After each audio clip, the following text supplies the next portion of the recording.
In today's news, Henry Cejudo calls out Brandon Moreno. Despite 2 back-to-back losses, Triple C has made it crystal clear that he has no plans of retiring again just yet. Now he wants to square off against Brandon Moreno in a grudge match at UFC 306 later this year. In a recent YouTube video, Cejudo revealed that the feud dates back to The Ultimate Fighter 24. Henry trained with Brandon and regarded him as family, but Moreno betrayed him by departing from Henry's camp and training with Joseph Benavidez. This could have contributed to Cejudo's loss against Benavidez that December of 2016.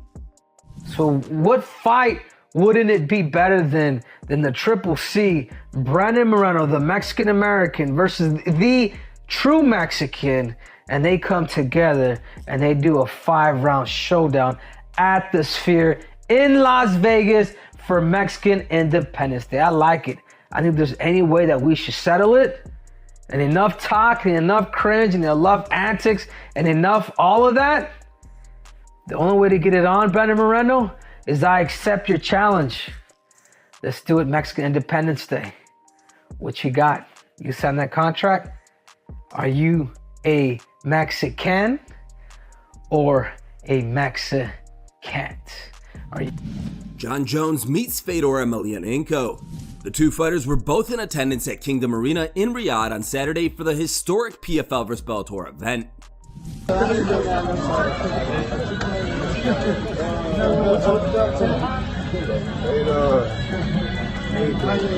Oh man, I love you, Fedor. Listen, you're one of my favorites always, forever, brother. Always. You and Alexander. Yeah, tell your brother I said hello. Johnny Abla. Yeah, my pleasure. Let me make a picture. Let me do this for you. Actually, do this for guys. I'm sorry. Donald Cerrone reveals his fight purse from the Conor McGregor bout. In a recent interview on the Rodeo Time podcast, UFC Hall of Famer Cerrone dismissed the idea that he received a substantial payday for his fight with Conor McGregor at UFC 246 in January of 2020. McGregor claimed that he would make at least $80 million for the fight, which he went on to win by knockout in just 40 seconds. As Cerrone mentioned several times in the past, he is not in the habit of negotiating for more pay outside of his existing contract, and he was reportedly guaranteed $200K to show with an additional $200K if he were to defeat McGregor. We signed, which is unheard of, 8-fight deals. Most people do 1, 2, 3, but I knew I wanted to fight 8 times a year. So an 8-fight deal for me was a year or half a year. You know what I mean? Like, yeah. So I'd always do 8-fight deals. I'm locked into that. It's not like 3 fights in, I can be like, time to renegotiate. Yeah, because I'm fighting Conor. Yeah, because I'm fighting Conor. No. You still have 4 more fights on your contract. This is what you're getting paid. So everyone's like, red panty night, you got paid. No, I didn't. Yeah. I paid what I always got paid, which is good. Yeah. I ain't complaining. Not making shit up saying, Danny, he owes me money. No, I made great money. Yeah. So, but you had that. So you agreed to the 8-fight deal, and then they call you along the way. Just like anything. It's anytime, anywhere. So when they called you about Conor, you're like, hell yeah. Oh yeah, let's go. That's so badass. Right? Of course. I didn't call like, ooh, I'll only fight Conor if. Right. No. Let's go. That's so badass. Let's do it. Here's how the MMA community reacted. Wildmount wrote, and he's willingly testifying on the side of the UFC in their lawsuit. Based on his performance, he was overpaid. He got paid $200K for the fight, which worked out to $5,000 per second he spent in the octagon that night. And he is one of only 5 people to voluntarily remove themselves from the class action lawsuit. You can't make it up. 1.3 million pay-per-view buys and they cost $65. Dana White made $84.5 million that night and gave Cerrone $200K. Crazy how much money he pocketed for himself. It's terrible work from his management team. Best believe Conor got paid though. Company men are the biggest tools. Conor McGregor emerges as the most tested athlete on the UFC roster.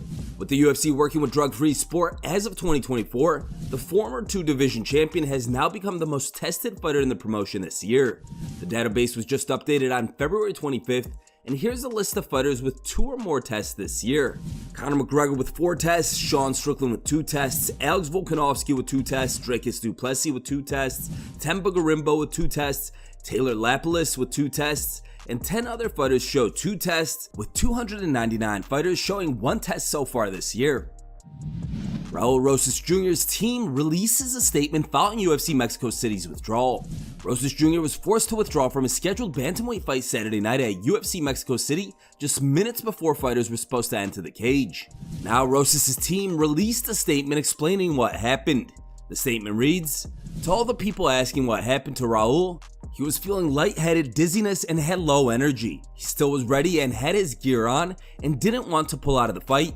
He was still going to go out there and fight, but we as a team didn't let him go out there. His health comes first, and if he's not 100%, it's not worth going out there right now. He's getting checked by the doctors. Thank you all for the support to Raul. He'll be back." Sean Strickland responds after being called out by a Navy SEAL. Earlier this week, Strickland took to social media commenting on the training endured by SEALs and expressing his belief that it wouldn't measure up to his everyday MMA regimen. I don't think there's one fucking Navy SEAL who could survive a week training with me. I'm kind of sick of seeing it, because like, you guys think you're badass, come train with me for a week. I'll show you what's up. I'll fucking break you. It didn't take long for Sean's comment to begin receiving heavy backlash. One Navy SEAL even sent in a short clip explaining how his training differs. "Sean, we get it. You're a badass, bro. But check it out. Your training partners get millions of dollars and they actually live. My swim buddies, they die every single year. Do you have any idea what that means? We've already proven that any kind of beatdown will not break us, but our training will simply just end your career, Sean. I'm talking about skin grafts on the thighs. Sean, you talk about taking people's souls from their body. Well, me and my boys, we've actually taken a lot of real souls from people. You know what I'm saying, bro? Your training is absolutely brutal, man. We get it. I understand. But your training doesn't kill dudes every single year. And that's the world that we live in, brother. My best advice for you, Sean, is to stay in the octagon, keep fighting for that next purse. And us SEALs, we'll keep fighting for your freedom, brother." Now Sean responded, tweeting, "I made a Navy SEAL upset. He said, 'We protect your freedom.' I'm very pro-military but anti-government. But to say, 'I protect your freedom'? Y'all need a history lesson on the federal government. Google Snowden and the Constitution. The Sand people aren't taking away my freedoms." A viewer then tweeted, "The US military's purpose has nothing to do with protecting our freedom. If it did, it would only be fighting on US soil."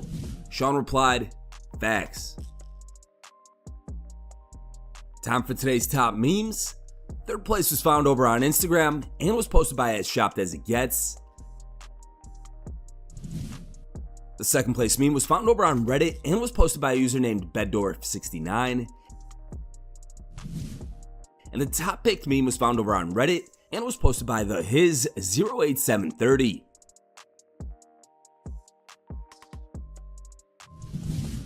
Thank you guys for watching. If you liked the video, please leave a like and subscribe to our channel to keep up with the latest MMA news.